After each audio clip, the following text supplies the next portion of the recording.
Oggi vi parlerò dell'infarto miocardico acuto, una patologia che ogni anno colpisce più di 150.000 italiani e che da sola è responsabile di più del 10% delle morti in tutta Italia.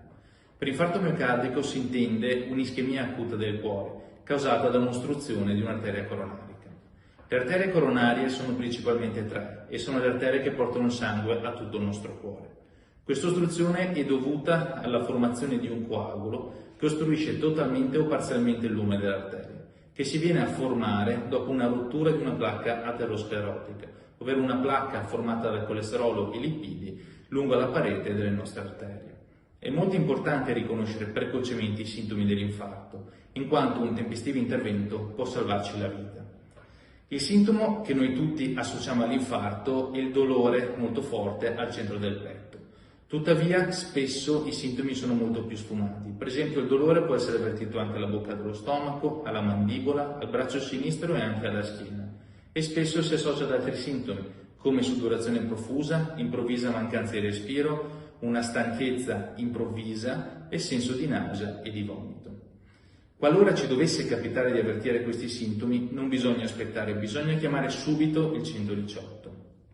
Al giorno d'oggi, grazie alla creazione di una rete integrata per il trattamento urgente dell'infarto miocardico che dal 2007 la Regione Veneto ha deciso di istituire, riusciamo a diagnosticare l'infarto già presso la casa del paziente e a trasportarlo il più rapidamente possibile presso uno dei nostri centri hub. Un centro hub è un ospedale dotato di un'emodinamica H24, ovvero un'unità dove medici, infermieri e personale tecnico sono reperibili 24 ore su 24 e 7 giorni su 7 per il trattamento di questa patologia.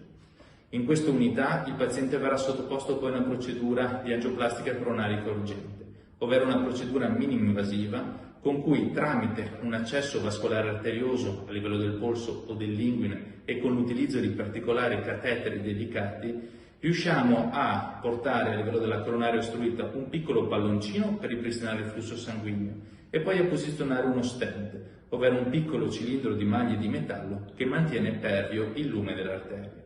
Più rapidamente riusciamo a ripristinare il flusso sanguigno, meno sarà il danno miocardico dovuto all'ischemia.